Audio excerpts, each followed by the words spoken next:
I don't know what's weirder. Ochako being a traitor theory, Ayama being a creepy stalker, or the fact I use that image for my thumbnail. I need to sleep.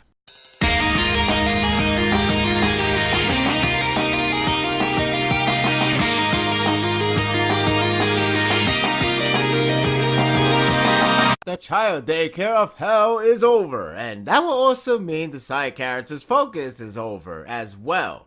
That's a bummer. In any case, someone learns a valuable lesson, so there's something to gain than just showing the heart to the kids. That said, it's back to the protagonist, now entering a potential horror film genre, because we are still in the mix of all things. That of the mangaka really wants to capture the feel of Devilman in his manga. Regardless, it was a fine chapter. As mentioned before, provisional license exam is over. Well, not really over, but I believe the focus is for us, audience. That's a shame that the series just wants to write a daycare hell scenario and shift back to the protagonist right away. I feel like more could be done with Bakugo, Shoto, and even Inasa, despite that it could lead to potential filler 5 arc. Don't get me wrong, I do understand the real purpose behind this. It's fine to stay focused on other characters for a volume length though. It is fine that we can see how these characters have grown from the past mistakes. It's more of a character growth display than a development. It is noticeable with how they interact as a team as well as the aftermath. Like how Inasa actually mentions that he and Shoto can work together really well with their quirk being capable for great teamwork, which I mentioned in the last chapter review. Maybe we will see more of them later on, but for what it appears to be, it's over. As for the kids, well, it comes off as a side lessons of tolerance, probably a pleaser to the audience that truly adore kids. I have heard comments like, "Oh, how cute." So you can really say it worked well. It only reminds me of how scary it will be for me when I have to raise one in the future. It was charming all in all, and it's something a bit different that stays true to the theme of heroism. The real highlight to me is when Endeavor confront to his son Shoto.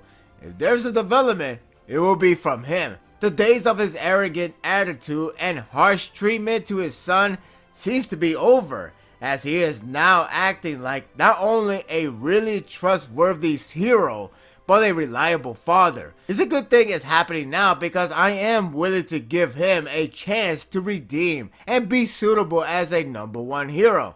It will take time, of course, since Shoto isn't adapted to Endeavor trying to play nice when in actuality he's trying to be nice. Endeavor does appear sincere with his words and gestures, which got Shoto a bit flustered. I see this development between them working well in the future. I do like how Endeavor tried to use words that a father would use to please his child, including presenting himself as the greatest hero. Inasa wastes no time to change and to believe Endeavor all the way, wishing him the best of luck. Well, that certainly went quick, but I guess Shoto may be the runner guy to play a still bitter but trying to be friendly with him character.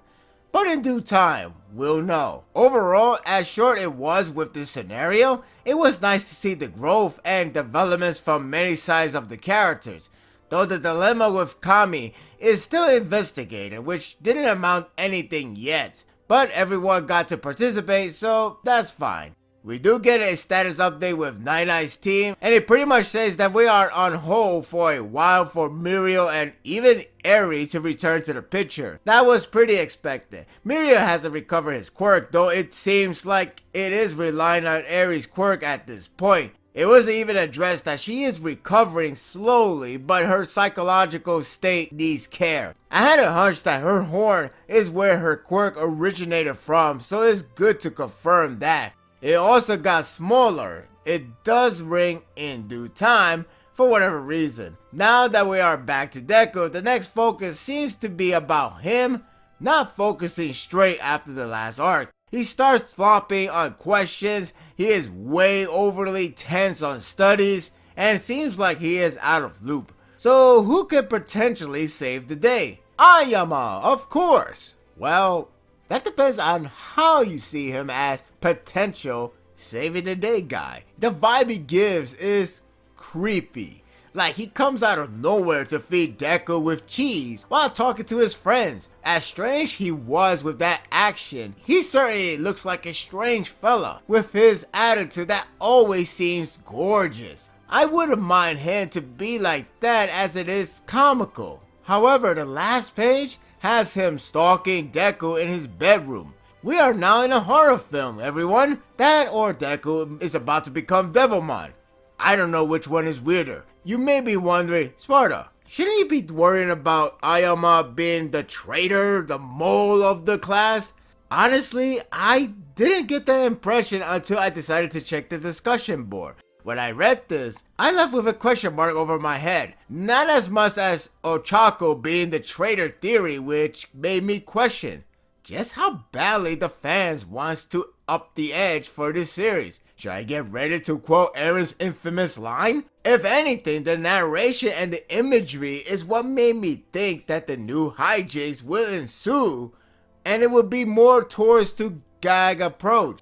Ayama has shown signs to be part of the class and nothing like a potential traitor. I believe Ayama can sense trouble from his fellow classmate, and he will go this far as stalking to see if he's fine. Deku passes bedtime, so Ayama sensed trouble, hence why he fed him with cheese like nobody's business. Also, it makes sense that his true nature will be something this unexpected. Basically, we are in for Ayama being a creepy helper. It was a fine chapter with a good ending to the short arc, if you can call it that. I would have liked more of those characters, but the protagonist is first and foremost in many occasions. Now we must face with Ayama as a creep. Hey, if he is the traitor, then fine by me. But what's the difference really? They're both scary. Share your thoughts in the comment section. What do you believe? Do you believe this is gonna follow up with a more gag series of event? Because we know Deku has really have a hard time to read after the last arc. So maybe this is the mangaka way to start off a new gag reel, but with a good lesson. That or we're in for another series arc right away with Ayama being the traitor, and then a lot of hijinks ensue, a lot of craziness happen. I don't know. Maybe people are desperate for something crazy, something intense. It's nothing wrong with that. I just think this isn't the right time. But if it does happen, let it be. And that will do it for the review. I hope you enjoyed this one. If you like this and want more of this, subscribe to my channel and my world will be yours to stay.